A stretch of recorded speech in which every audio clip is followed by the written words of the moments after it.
Listen up. This is not a pep talk. This is a system.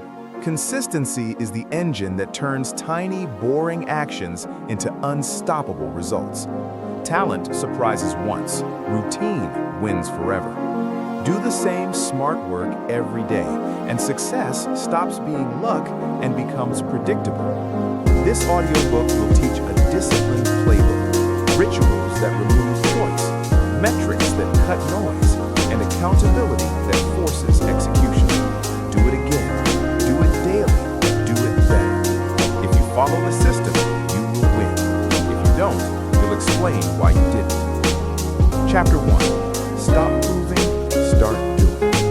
This chapter is simple. It will hurt to hear. It will change everything if it's followed. You have a choice. You can spend your time proving you're ready, or you can start producing results. That choice defines outcomes. That choice separates talkers from builders. Stop proving, start producing. Say it out loud. Repeat it until it becomes a reflex. Stop proving, start producing. Proving is comfortable. It looks like preparation. It feels like progress. But proving is work that never pays. Proving asks for permission. Proving seeks applause. Proving collects evidence to defend a future action that never arrives. You polish the pitch. You rewrite the slide deck. You wait for the perfect logo. Meanwhile, someone else ships. Someone else learns. Someone else wins. You don't need their permission. You never needed it. That thought will free you. Stop waiting for a green light that belongs to nobody. Decide, shift, learn. Here is the brutal truth. Execution beats competence in the long run. Execution compounds. Execution produces signals. Execution forces feedback. You can't argue with results. Results are the only language that matters to the market, to customers, to investors, to your bottom line. Talent surprises once. Routine wins forever. That's the key. Real entrepreneurs build a 30-day execution plan. Not a plan that sits in a document. Not a goal pinned for next quarter. A loop. A tight, measurable cycle. Ship something every week. Test a new offer every 2 weeks. Improve daily. Measure constantly. Fail fast. Fix faster. Repeat. Concrete example. An independent consultant who spends 6 months crafting a perfect website will still have nothing to sell on day 1. The consultant who writes one short landing page, posts 3 sample case studies, calls 10 prospects, and runs 1 paid test will have offers, data, and conversations in under 7 days. Which one looks more credible to a paying client? The one who shipped. Ship today, learn tomorrow. Repeat. Small businesses prove by perfection. Big impact comes from iteration. Look at the entrepreneur who launches 3 imperfect versions of a product in a year. Each launch brings customers, feedback, and revenue. Each launch teaches adjustments. The competitor who waits for a single perfect launch runs out of time. The market moves. The opportunity melts. That is how repeat launches beat one grand launch. Ship, iterate, own the market, repeat. Tactics. This is what to do, not philosophy. Steps, actions, habits. Define your minimum viable action. Pick 1 high-leverage task, 1 customer call, 1 landing page, 1 ad test, 1 new product photo. Not 10, 1. Do 1 thing that moves the needle every single day. Do 1 thing. Repeat, compound. Create the 30-day execution loop. Day 1, ship 1 small thing. Days 2 through 7, gather data. Day 8 through 14, iterate. Day 15, ship improved version. Day 16 through 30, scale the small wins and prepare the next loop. Ship, measure, improve. Repeat the loop. 30 days, no excuses, no waiting. Replace CV building tasks with revenue tasks. Stop optimizing your resume for future credibility. Stop collecting certificates as armor. Make 1 call to a potential customer. Send 1 invoice. Launch 1 trial offer. Revenue forces truth. Proof by income beats proof by paper. You have a choice.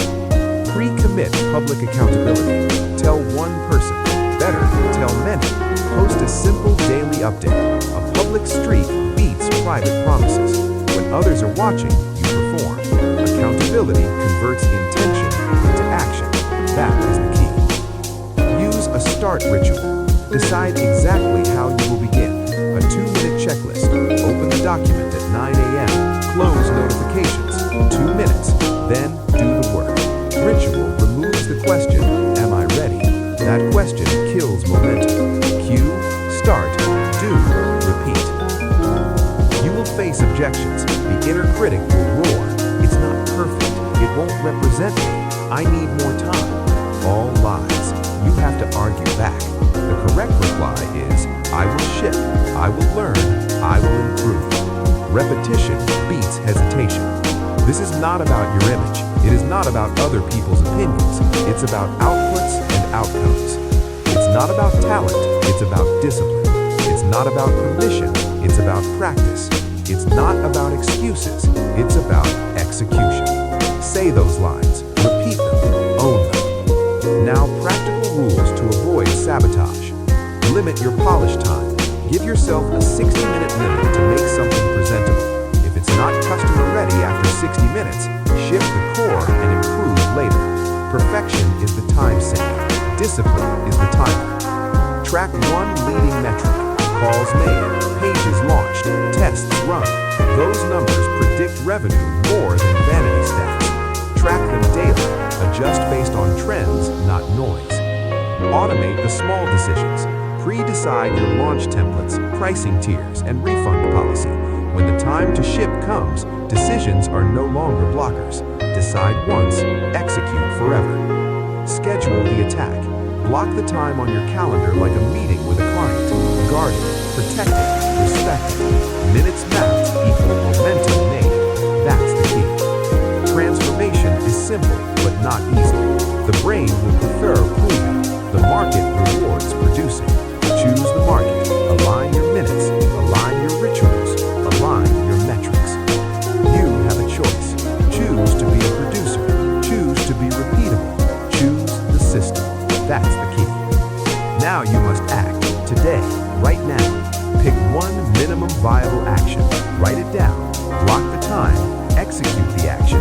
Post a one-line update when you finish. Do not wait for permission. You don't need their permission.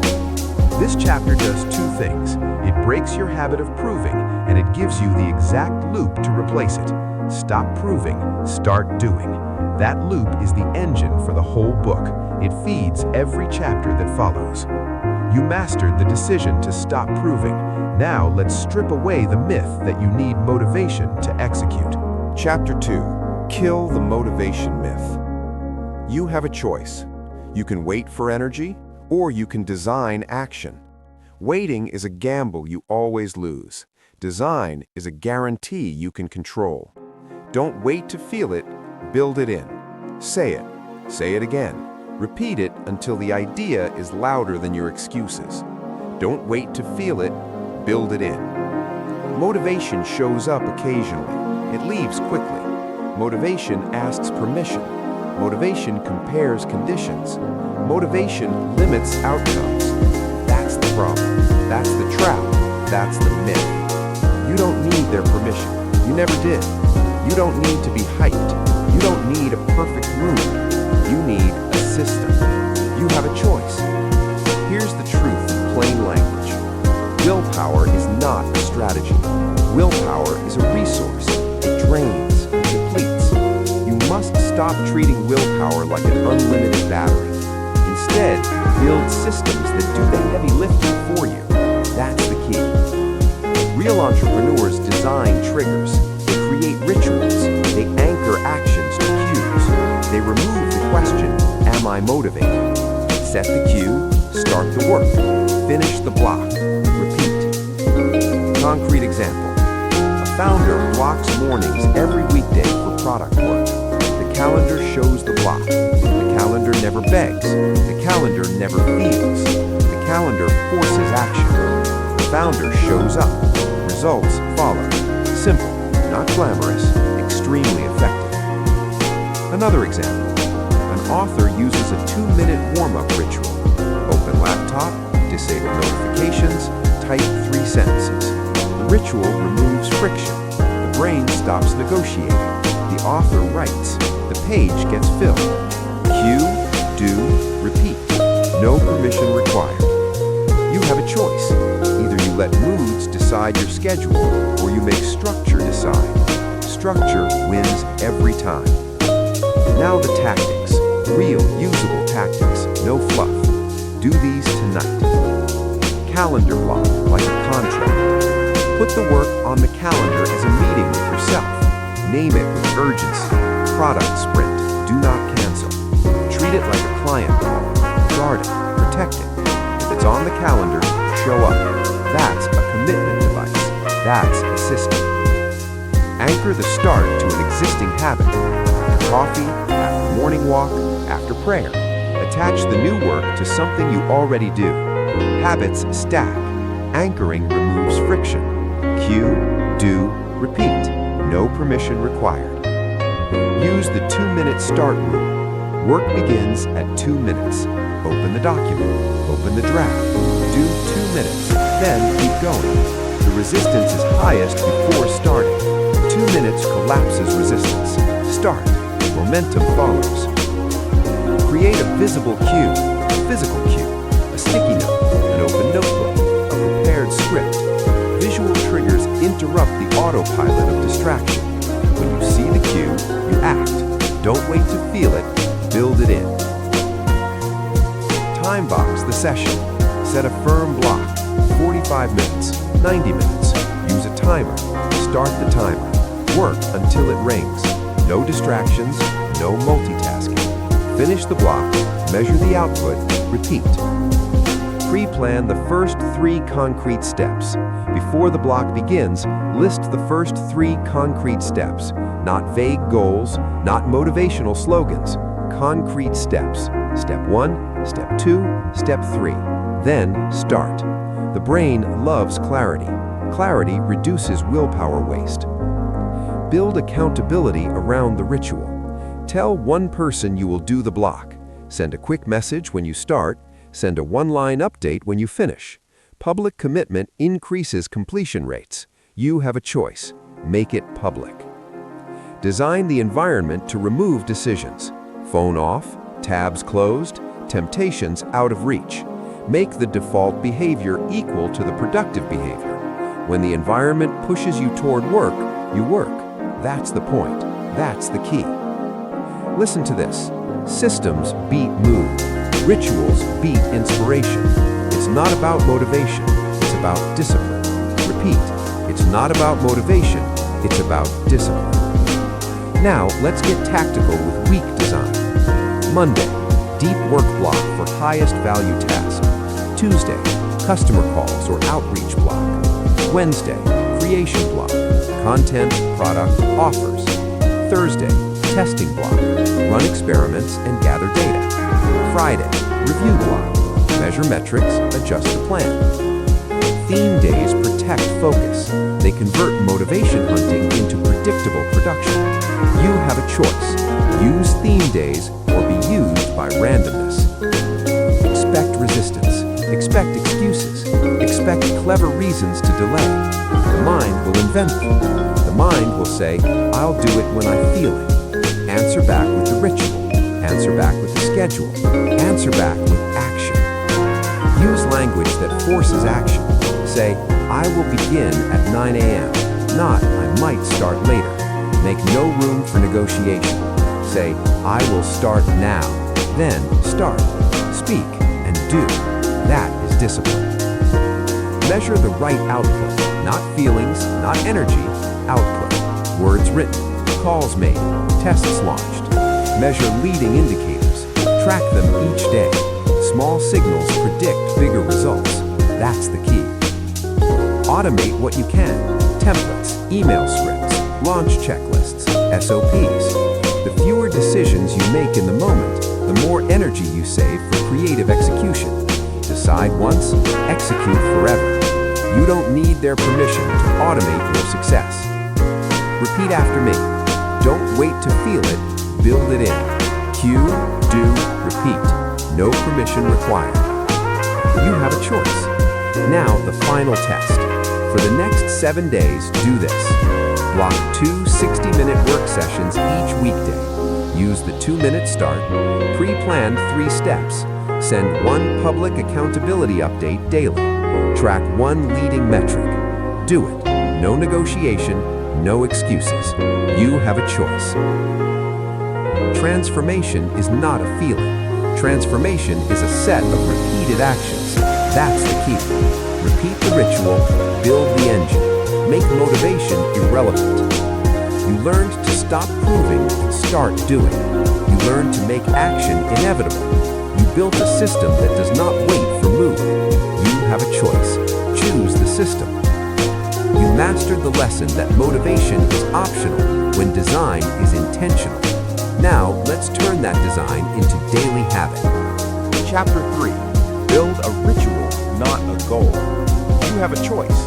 You can chase goals, or you can build rituals.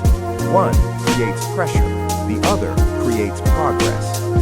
Say this clearly, say it slowly. Rituals deliver results. Goals collect wishes. Repeat it. Rituals deliver results. Goals collect wishes. Goals are outcomes. Goals live in the future. Goals feel good to announce. Goals look impressive on paper. But goals don't move unless something moves every day. That's the flaw. That's where most people fail. Rituals live in the present. Rituals don't care how you feel.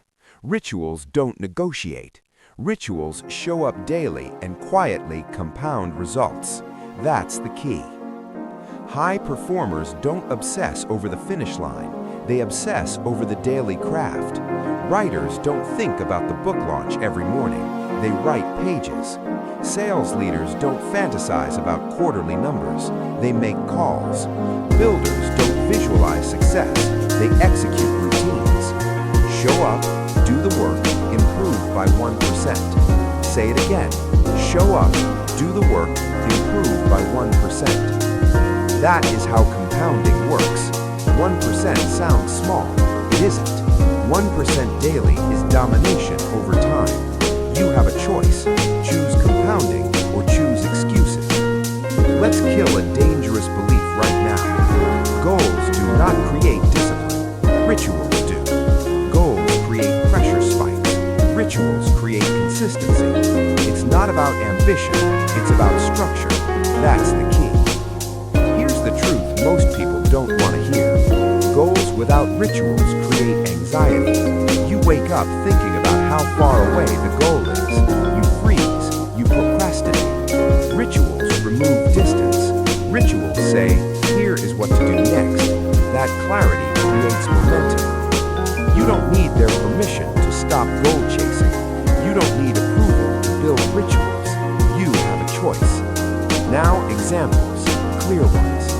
A creator who writes 500 words every morning will beat a creator with a write a bestseller this year goal every time. A salesperson who sends 20 personalized messages daily will outperform someone obsessed with monthly quotas. A business owner who runs 1 experiment every week will outlearn competitors waiting for certainty. Process beats promise. Daily beats someday. Rituals trump motivation every time. Say that line again. Rituals trump motivation every time. Now the practical part. This is where transformation happens. You will design a 5-step ritual for each critical function of your business. Not a plan, a ritual. Same steps, same order, same time, no negotiation.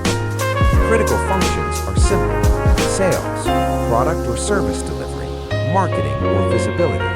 You may add more later. Start here. Let's build one together.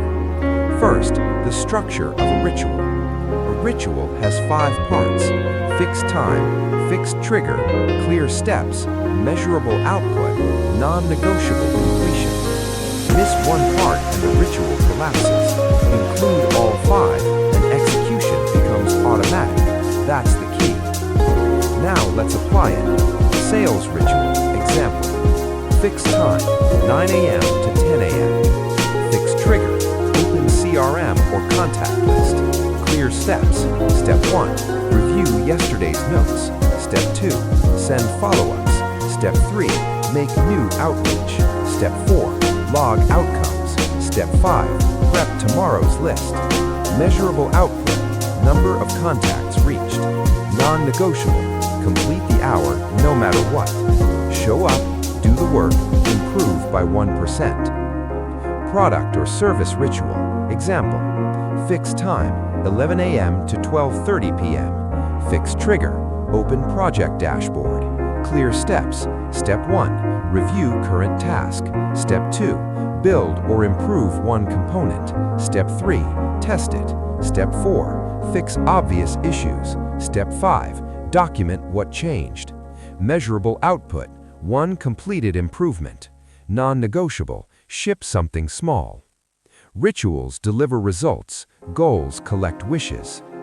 Marketing ritual, example, fix time, 4 to 4:45 p.m. Fix trigger, open content or ad platform. Clear steps. Step 1, review performance. Step 2, create one asset. Step 3, publish or schedule. Step 4, engage or respond. Step 5, note one insight. Measurable output, one published action. Non-negotiable, publish even if imperfect. Ship today, learn tomorrow, repeat. Now here's the rule that separates winners from dabblers. Enforce the ritual for 90 days, not 7 days, not when you feel like it, 90 days. That's how habits harden. That's how identity changes. That's how the ritual becomes who you are. You have a choice. Stick to it or sabotage it. During those 90 days, do not change the ritual unless it is clearly broken. Boredom is not a signal. Resistance is not a signal. Those are signs the ritual is working. That's the key.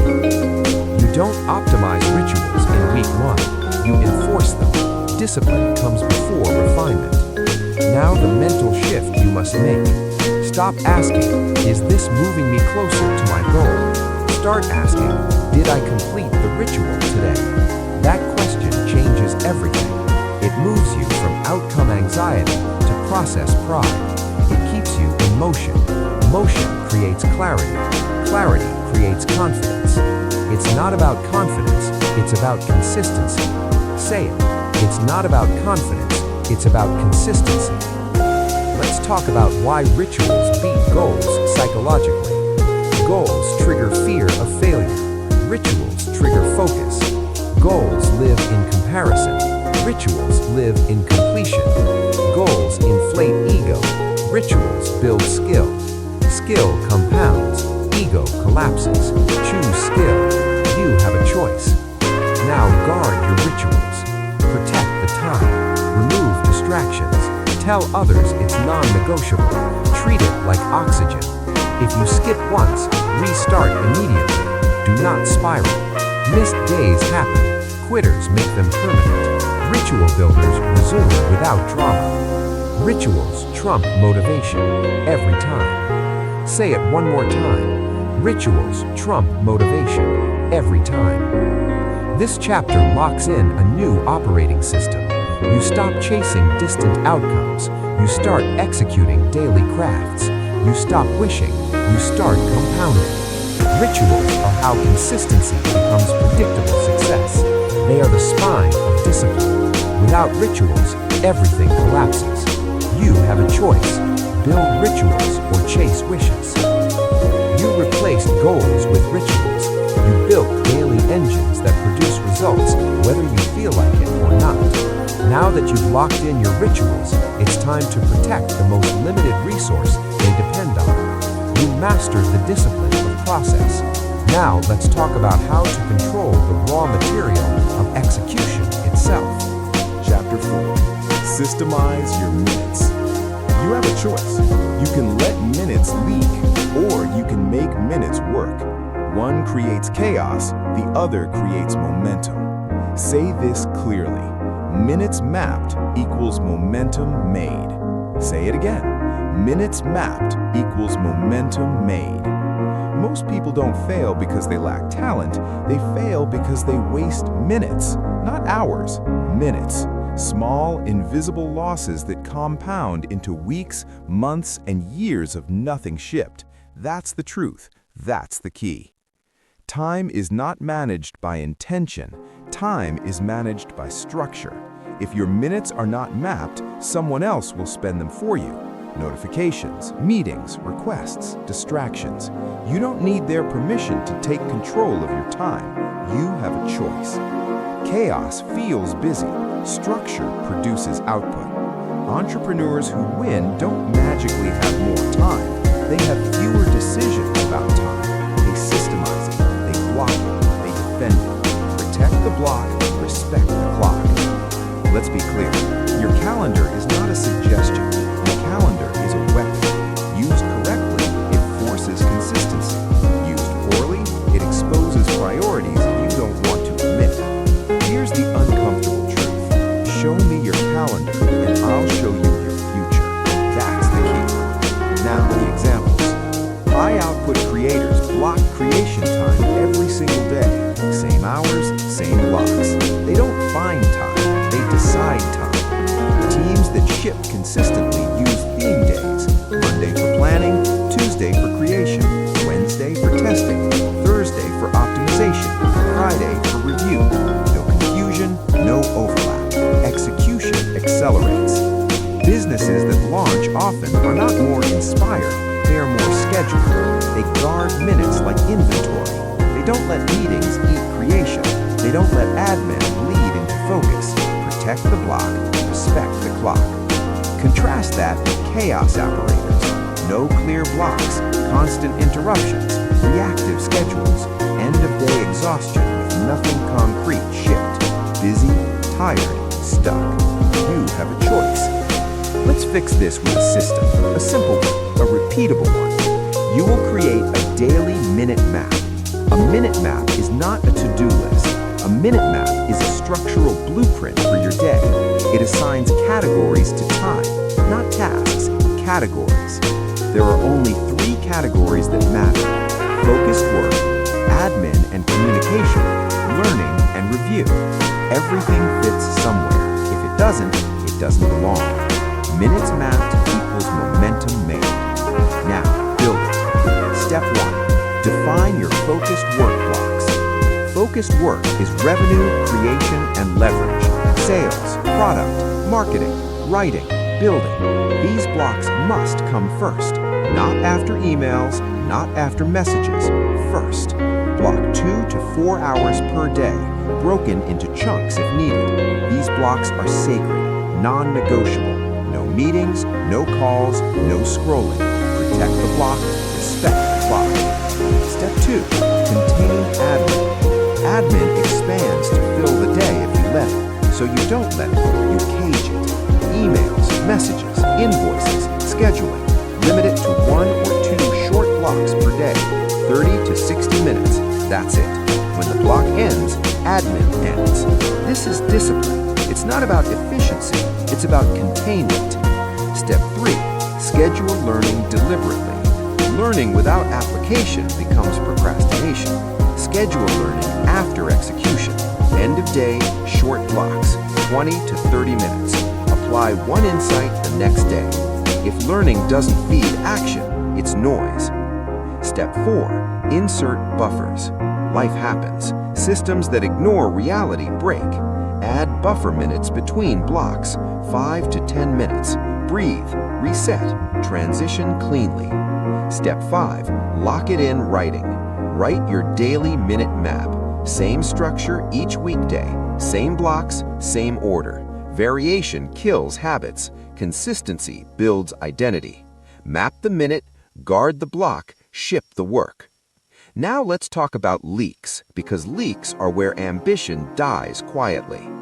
Common time leaks are unscheduled meetings, endless messaging, open-ended tasks, social media drift, multitasking. None of these look dangerous alone. Together, they destroy momentum. You fix leaks with audits. Once per week, run a time audit. 15 minutes. Look at last week's calendar and ask 3 questions. Where did minutes leak? Which blocks produced output? What needs to be removed or reduced? Then adjust. Small tweaks, not a full redesign. Systems improve incrementally. That's the key. Now the mindset shift you must make. Stop saying, I don't have time. Start saying, I didn't protect it. Language matters. Ownership creates power. It's not about being busy, it's about being deliberate. Say it. It's not about being busy, it's about being deliberate. You don't need their permission to decline meetings. You don't need approval to say no. You don't need consensus to protect your future. High performers are not rude, they are clear. Clarity creates respect. Here are non-negotiable rules to enforce immediately. No meetings during focused work blocks. No notifications during creation. No multitasking during blocks. No rescheduling blocks without replacing them. Break these rules and you break momentum. Now let's talk about energy alignment. Not all minutes are equal. Some minutes are sharp. Some minutes are dull. Map high energy minutes to high impact work. Map low energy minutes to admin. Morning focus, afternoon admin, evening review, or whatever fits your rhythm. Know yourself, design accordingly. Systems work when they respect reality. That's the key. Now repeat the core mantra of this chapter. Minutes mapped equals momentum made. Protect the block, respect the clock. Map the minute, guard the block, shift the work. Say it again. Minutes mapped equals momentum made. This chapter locks in time as a system, not a hope. You stopped guessing, you started designing. You stopped leaking minutes, you started compounding them. When minutes are systemized, discipline becomes visible, consistency becomes measurable, progress becomes predictable. You have a choice. Let chaos decide your output, or let structure enforce it. You've now learned how to stop proving, kill the motivation myth, build rituals, and systemize your minutes. Execution is no longer random, it's engineered. But there's one more trap that destroys consistency even when time is structured. Noise, vanity metrics, false signals, distractions that look like progress. You mastered control of your minutes. Now let's master what you measure. Chapter 5. Measure the right signals. You have a choice. You can measure what feels good, or you can measure what works. One feeds the ego, the other builds outcomes. Say this clearly. Track the signal, ignore the noise. Say it again. Track the signal, ignore the noise. Most people are distracted, not disciplined. They stare at numbers that flatter them and ignore numbers that confront them. Likes, views, followers, impressions. These numbers feel productive. They are not predictive. That's the flaw. That's the trap. You don't need their permission to stop chasing applause. You need data that drives decisions. That's the key. Here's the truth. Revenue is a lagging indicator. It shows up after the work is done. What you must measure are leading indicators, the actions that predict revenue before it arrives. If you control the inputs, the outputs follow. Calls greater than likes. Tests greater than opinions. Say it again. Calls greater than likes. Tests greater than opinions. High performers don't guess if they're winning. They know because they track the right signals. They measure actions, not reactions. Examples. A salesperson tracks daily calls, follow-ups sent, and meetings booked. Revenue follows weeks later. A product builder tracks prototypes shipped and tests run. Market fit follows. A creator tracks assets published and experiments launched, not likes received. Audience growth follows. The pattern is consistent. Measure the work, results arrive. Vanity metrics are loud. Signals are quiet. Vanity metrics spike randomly. Signals trend steadily. You have a choice. Chase spikes or build trends. Let's define terms clearly. Vanity metrics. Likes, views, followers, impressions, comments without conversion. These are reactions. They don't force improvement. They don't demand action. Leading signals.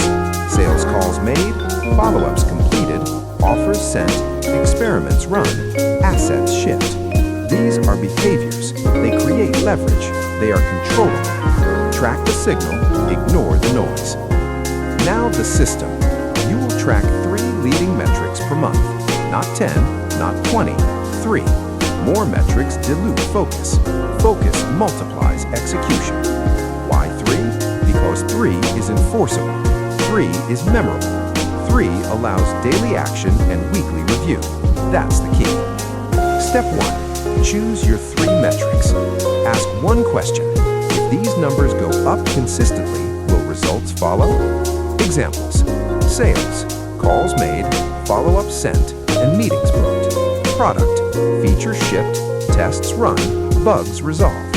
Marketing, assets published, ads tested, outreach messages sent. Choose metrics tied to action, not outcomes. You don't measure revenue here. You measure what produces revenue. You have a choice. Choose truth or choose comfort. Step 2. Define the weekly target. Turn each metric into a clear weekly number, not vague goals, concrete counts.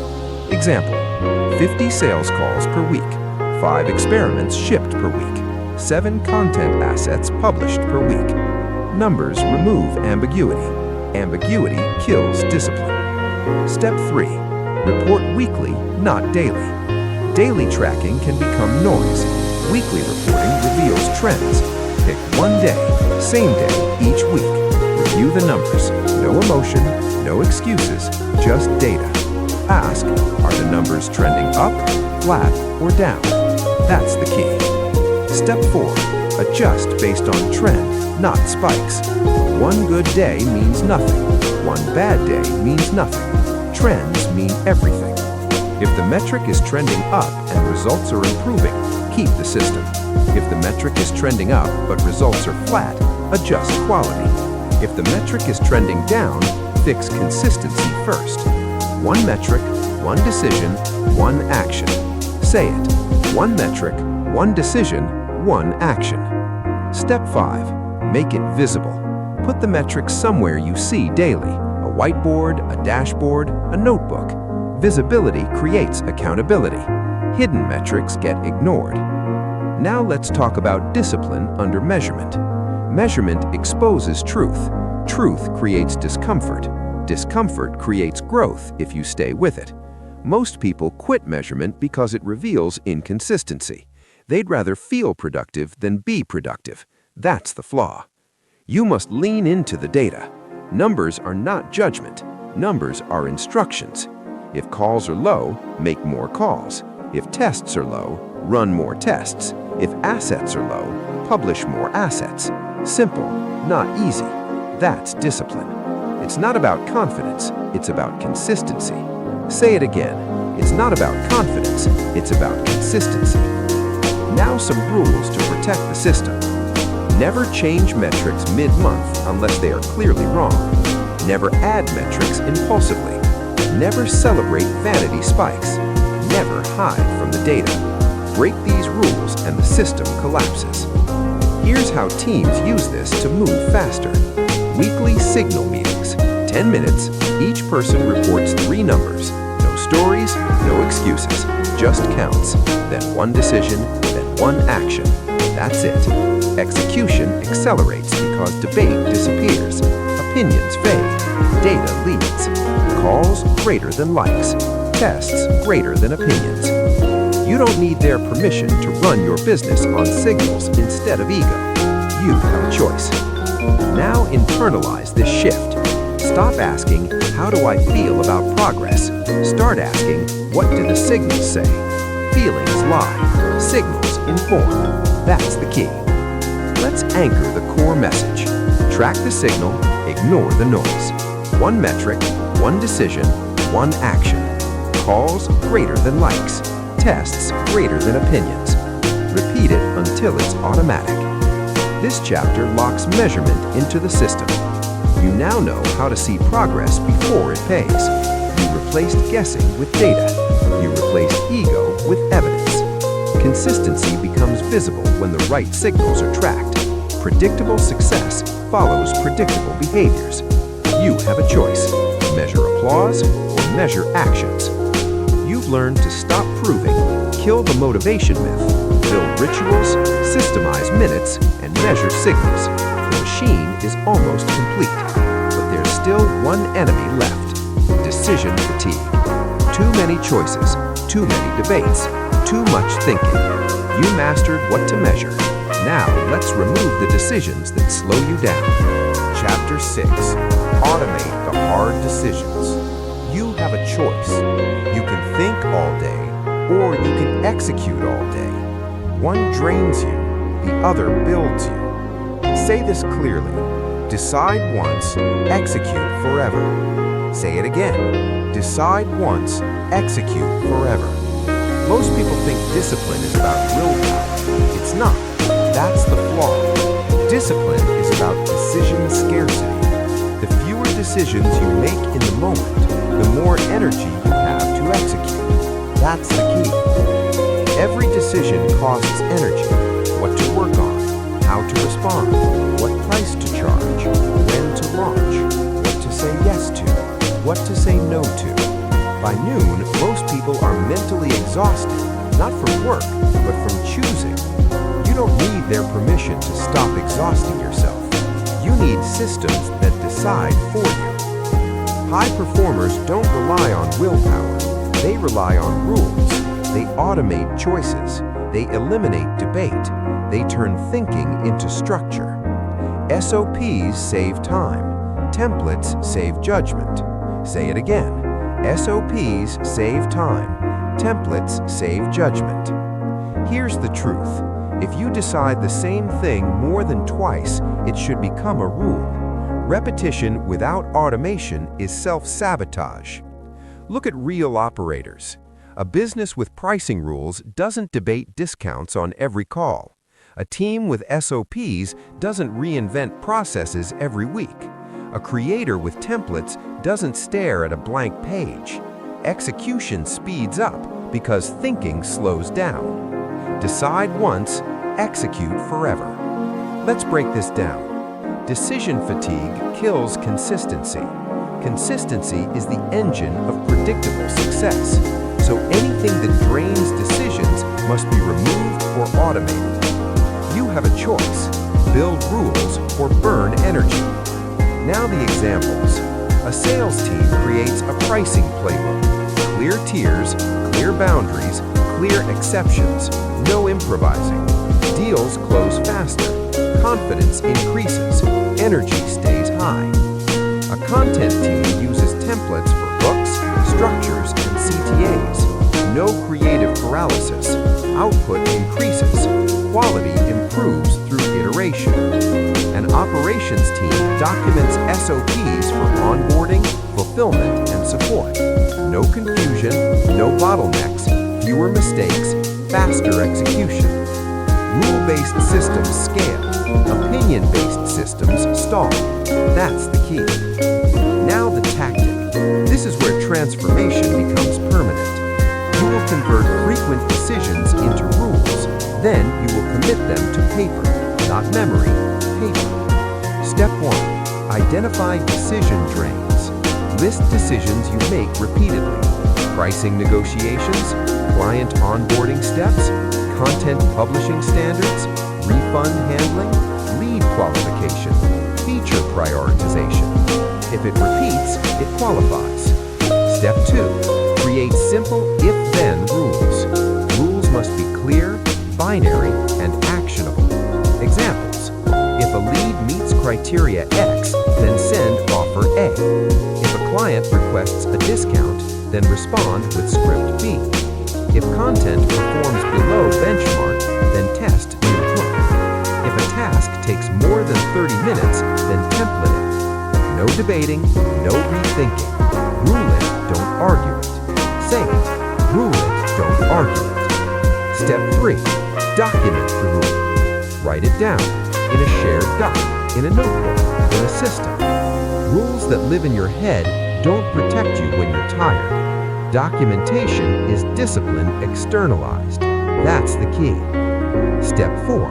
Enforce the rule for 30 to 90 days. Do not adjust too quickly. Friction does not mean failure. It means the rule is new. Let it run. Observe results, then refine. You don't optimize before you stabilize. Step 5. Turn rules into SOPs and templates. SOPs become SOPs when they include steps. SOPs become templates when they remove creation friction. That's the progression. SOPs save time. Templates save judgment. Now let's talk about the mindset shift. Stop asking, what should I do right now? Start asking, what does the rule say? That question ends debate. Debate drains energy. Execution builds momentum. It's not about intelligence, it's about structure. Say it. It's not about intelligence, it's about structure. Here are non-negotiable rules you should adopt immediately. No responding to messages without a script. No starting tasks without a checklist. No pricing without a defined tier. No meetings without an agenda. These rules alone will free hours every week. Now understand this. Automation is not rigidity. Automation is freedom. When low-level decisions are automated, high-level thinking improves. You gain clarity. You gain speed. You gain consistency. You don't need their permission to say, this is how we do things. Leaders decide. Followers debate. Now let's deal with resistance. You might think rules reduce creativity. That's wrong. Rules protect creativity by removing noise. Creativity thrives when the basics are handled automatically. You might think systems feel boring.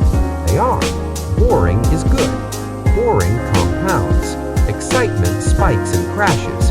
Discipline compounds quietly. That's the key. Repeat the core lines of this chapter. Decide once, execute forever. SOPs save time. Templates save judgment. Rule it, don't argue it. Say them again. Now the deeper truth. Every system you build is a vote for your future identity. A person with rules executes faster than a person with opinions. A business with systems outlasts a business with talent alone. It's not about talent, it's about discipline. It's not about hustle, it's about structure. You have a choice. You've now learned how to stop proving, kill the motivation myth, build rituals, systemize minutes, measure signals, and automate decisions. Your execution engine is nearly complete. But systems without accountability decay. Rules without review weaken. Discipline without visibility fades. You mastered decision scarcity.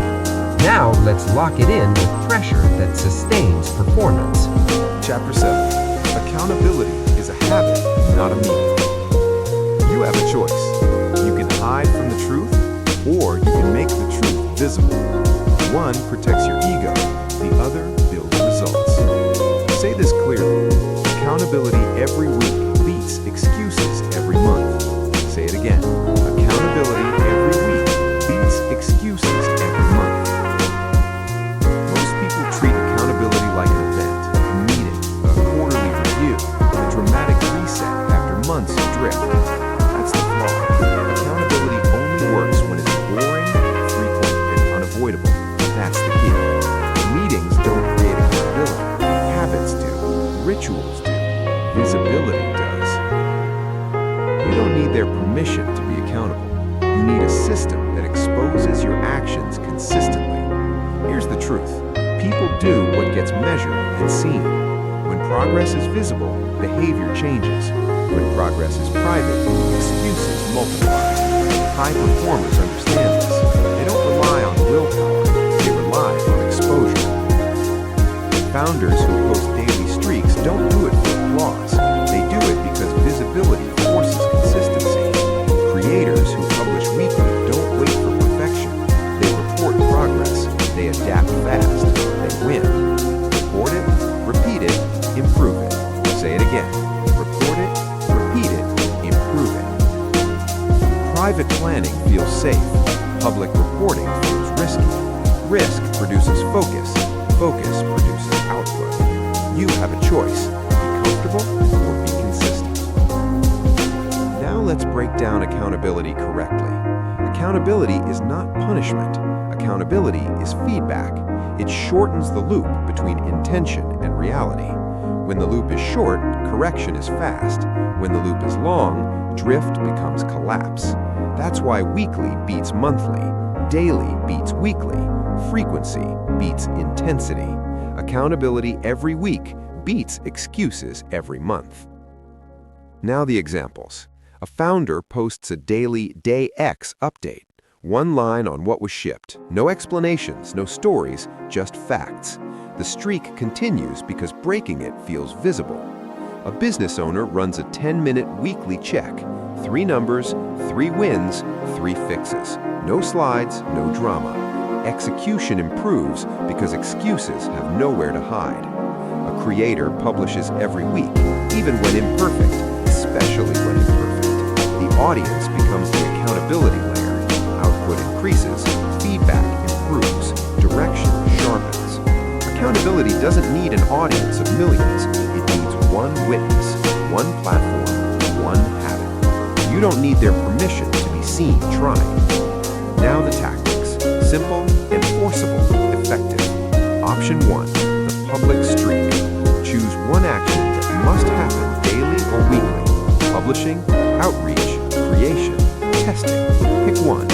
Post a simple update. Day 14. Published 1 asset. Nothing else. The streak becomes the system. The fear of breaking it keeps you moving. Option 2. The 2-line accountability post. Once per week, post line 1, what was done. Line 2, what will be done next. No excuses, no context, just execution. Option 3. The 10-minute weekly check. Same time, same day, every week. Agenda. 3 metrics, 1 decision, 1 action.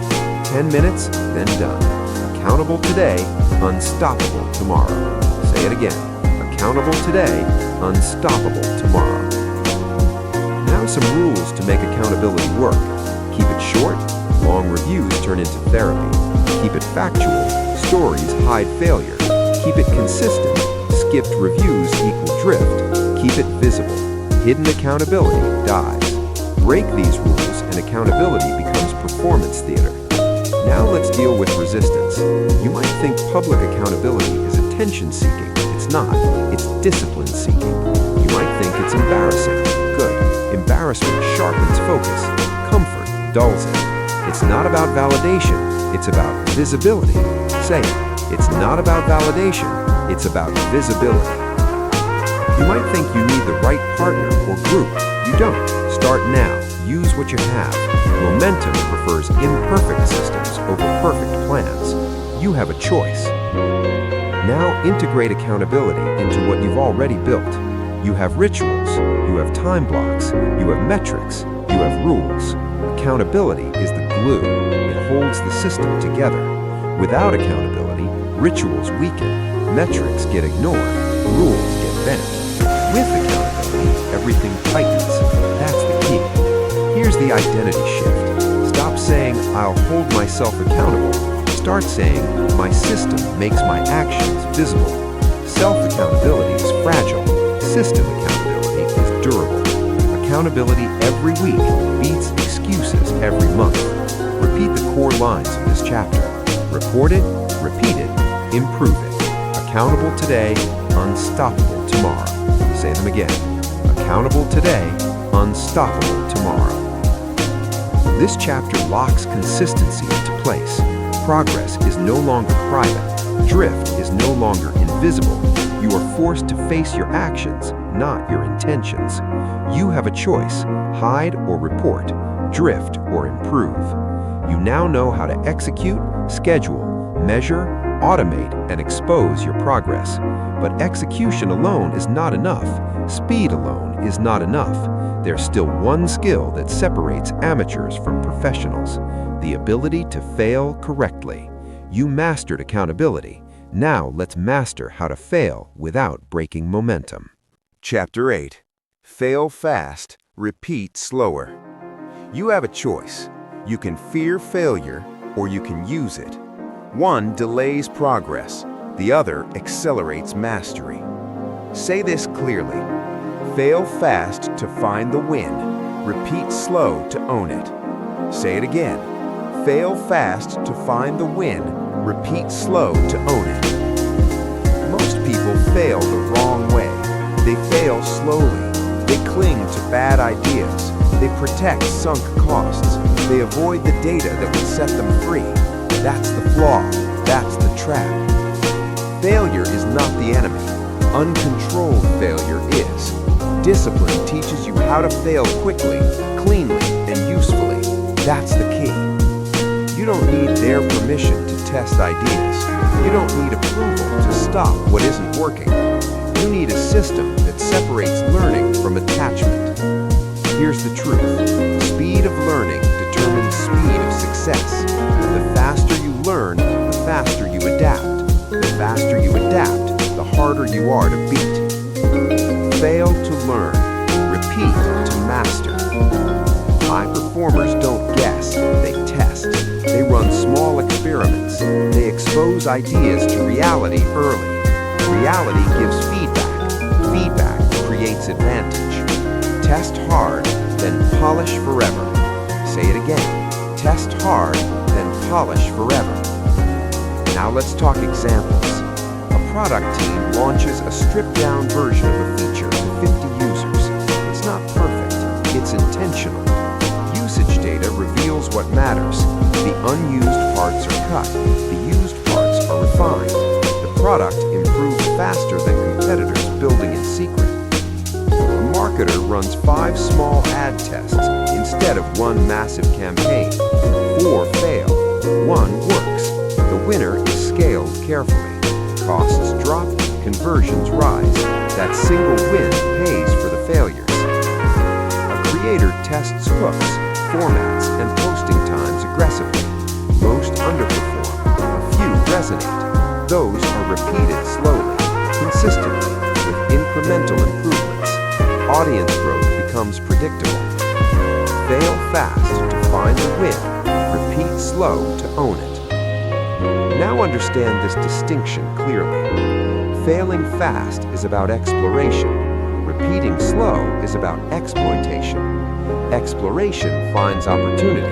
Exploitation compounds it. Confuse the two and you either stagnate or burn out. That's the key. Now the tactic. This is the system you will use. Step 1. Design micro-experiments. Micro-experiments are small, cheap, fast, and specific. Rules. 1 variable per test. Clear success criteria. Short duration. Examples. Test 1 new offer headline for 7 days.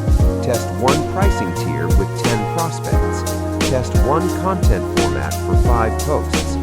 No massive bets. No emotional attachment. You have a choice. Bet big and blind, or test small and smart. Step 2. Set tight stop rules. Before you start, decide when the test ends. Examples: if no traction after X days, stop. If conversion below Y%, stop.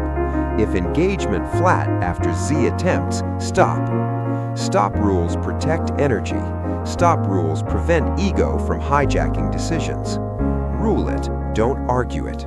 Yes, that still applies here. Step 3. Review results without emotion. Data only. No stories, no justifications.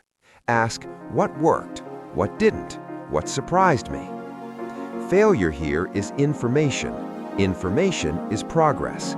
It's not about pride, it's about proof. Say it. It's not about pride, it's about proof. Step 4. Select the winner.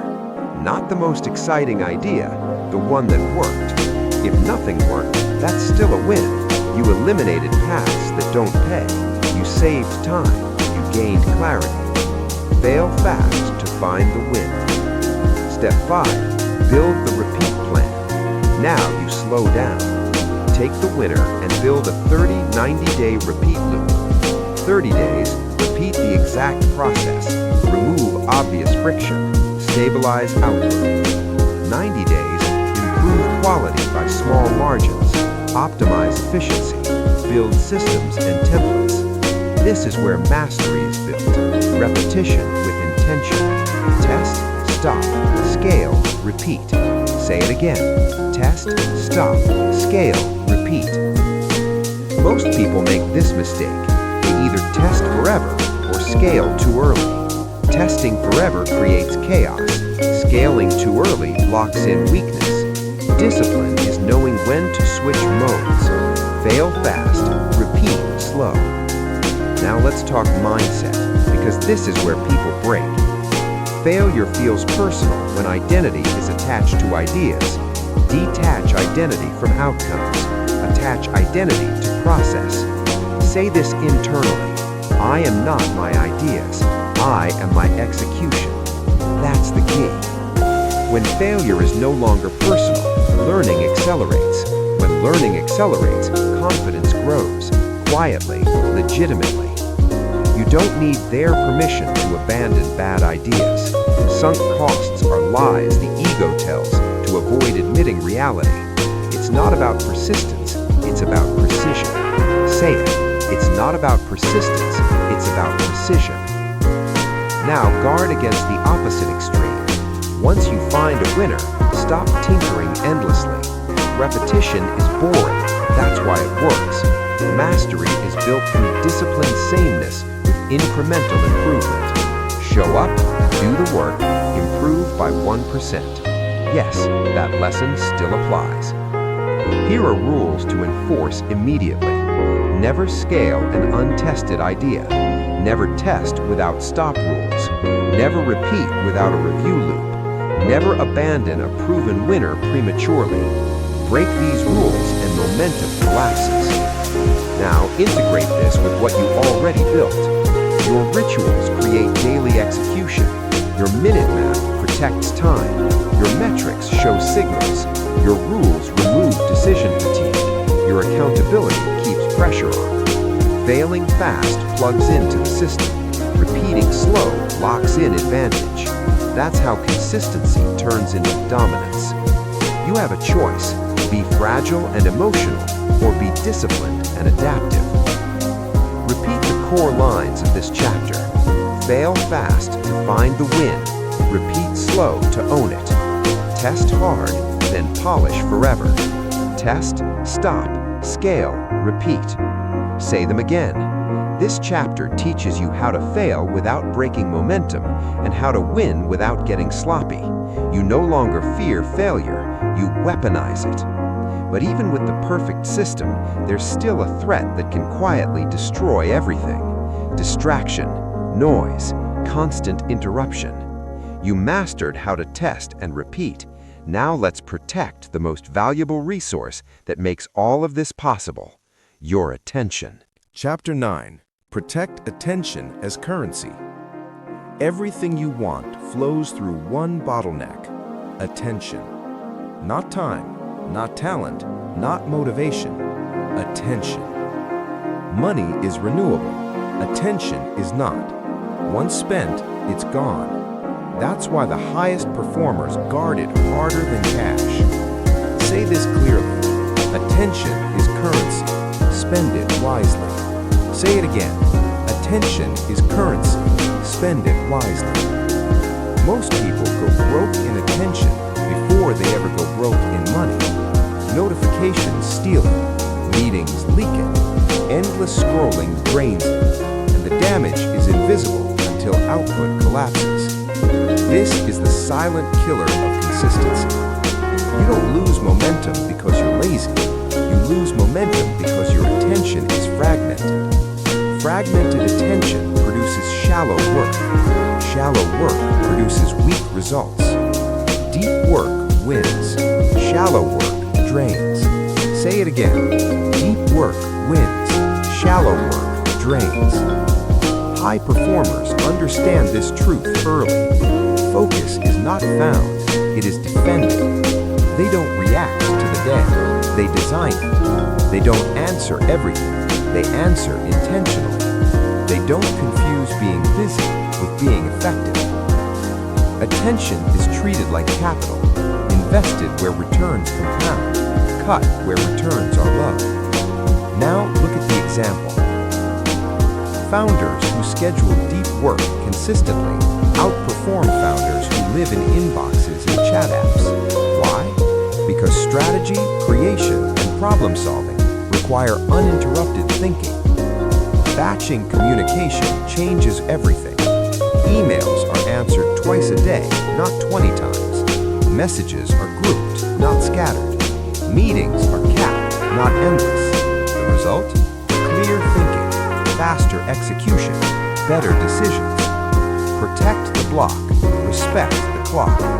Yes, that lesson still applies here. The difference between producers and reactors is simple. Producers create first, reactors respond all day. And responding all day feels productive. That's the trap. Now the tactic. This is how attention is protected systematically. Step 1. Create non-negotiable deep work blocks. These are sacred. No notifications, no meetings, no messages. 1 to 2 blocks daily. Even 60 minutes is enough if protected fiercely. This is where real value is created. Strategy, writing, designing, building, solving hard problems. Block deep. Say it. Block deep. Step 2. Cut shallow work aggressively. Shallow work includes constant inbox checking, reactive messaging, low-stakes meetings, status updates with no decisions. Shallow work is not evil, it's just expensive. Treat it like overhead. Batch it, contain it, limit it. Cut shallow. Say it. Cut shallow. Step 3. Install tech rules. Technology is a tool or a thief. The difference is rules. Examples: notifications off by default, social apps removed from work devices, email closed during deep blocks, 1 messaging window per hour max. Decide once, execute forever. Yes, discipline still shows up here. Step 4. Cap meetings. Meetings should be rare, short, and outcome-driven. Rules to enforce: no agenda, no meeting. Default length, 25 minutes. Decisions only, not updates. Every meeting competes with creation. Choose wisely. Minutes mapped equals momentum made. Say it again. Minutes mapped equals momentum made. Now, here's the critical shift in mindset. Attention spent on low-leverage tasks feels safe. Attention spent on creation feels risky. That's why people avoid it. Creation exposes quality. Reaction hides behind motion. But growth demands creation. Attention is currency. Spend it wisely. Now measure what matters. Don't measure hours online. Measure output created. Ask weekly, what was built? What shipped? What moved the needle? If output is low, attention leaked somewhere. Map the minute, guard the block, ship the work. Yes, the system is now complete. Here's the hard truth. You cannot build anything meaningful while being constantly interrupted. Multitasking is a lie. Context switching is a tax, and the bill always comes due. High performers are not more disciplined by willpower. They are more disciplined by design. Block deep, cut shallow, create more. Say it again. Block deep, cut shallow, create more. When attention is protected, consistency becomes effortless. When consistency is effortless, results become inevitable. You now control your rituals, your time, your signals, your decisions, your accountability, your experiments, your attention. Only one chapter remains. This final chapter ties everything together and turns consistency into an unfair advantage that compounds for years. Chapter 10. Let compounding do the heavy lifting. This is where it all comes together. Not motivation, not talent, not luck. Compounding. Compounding is the quiet force that turns ordinary effort into extraordinary results. It doesn't announce itself. It doesn't trend. It doesn't feel dramatic in the moment. Over time, it becomes unstoppable. Say it clearly. Compound every day. Own the market later. Most people underestimate compounding because they think in days. Winners think in years. Losers look for spikes. Builders stack bricks. That's the difference. Consistency creates asymmetry. That's the truth. Small advantages applied daily create a gap so wide competitors never close it. Not because they're incapable, but because they didn't start early enough and they didn't stay long enough. You have a choice. You can chase breakthroughs or you can build inevitability. That's the key.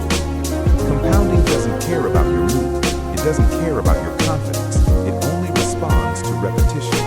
It's not about intensity. It's about duration. And duration only comes from discipline. Look at the argument clearly. A 1% improvement today means nothing today. Tomorrow, still nothing. Next week, barely noticeable. But over months, over years, it becomes overwhelming. That's why late starters feel like the market is unfair. It's not unfair. It's compounded. Someone else has been showing up longer, refining longer, shipping longer, learning longer. Compound every day, own the market later. Now the example. The entrepreneurs who win don't chase novelty endlessly. They reinvest effort into the same few systems. They improve the product slightly every week. They refine messaging slightly every month. They strengthen distribution gradually over time. No fireworks, no noise, but the returns grow faster than effort. Audience compounds, trust compounds, skill compounds, systems compound. And here's the painful part for everyone else. Once compounding kicks in, effort required to maintain dominance drops. Momentum does the work. 1% per day becomes unstoppable. Say it again. 1% per day becomes unstoppable. That's why late competitors feel exhausted. They're sprinting while the leader is walking, carried by accumulated advantage. Now understand this. Compounding only works if the base action is consistent. Miss too many days, the curve flattens. Break the streak, and you reset momentum. That's why discipline matters more than strategy. You don't need better ideas. You need better follow-through. You don't need permission. You need repetition. That's the key. Now the tactic. This is where it becomes practical. Step 1. Define your minimum viable daily action. Not the ideal day, not the perfect workflow, the minimum. Something so small it feels almost too easy. One sales message, one paragraph written, one product improvement, one outreach. The goal is not volume, the goal is continuity. Do the work, compound the game, repeat. Step 2, commit to 365 days, not 30, not 90, 1 year. Why? Because compounding needs time. Anything shorter is just practice. You don't evaluate results daily, you evaluate streaks. Did the system run today? Yes or no? Accountability every week beats excuses every month. Yes, that still applies here. Step 3. Track streaks, not outcomes. Outcomes lag, streaks lead.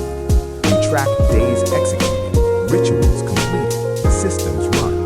This removes emotion. You don't ask, did it work? You ask, did I show up? Rituals deliver results. Goals collect wishes. Step 4. Stack marginal gains. Once consistency is locked, then optimize. Improve copy slightly. Tighten systems slightly. Reduce friction slightly. Never overhaul. Always refine. Fail fast to find the win. Repeat slow to own it.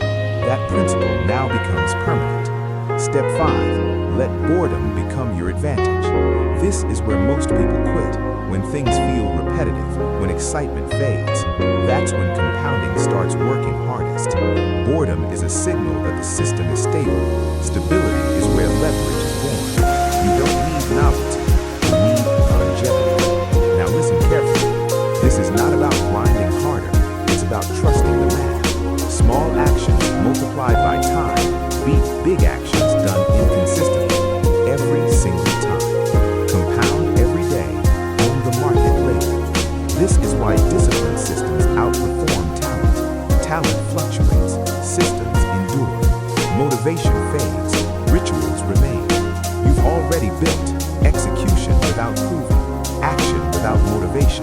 Rituals over goals, minutes over chaos, signals over vanity, rules over decisions, accountability over excuses, experiments over ego, attention over distraction. Now compounding locks it all in. You have a choice. You can quit early and wonder why nothing changed, or you can stay long enough to make quitting irrelevant. That's the key. Do the work, compound the gain, repeat. 1 year from now, consistency will either be your biggest regret or your greatest asset. No one will see the early days. Everyone will see the result.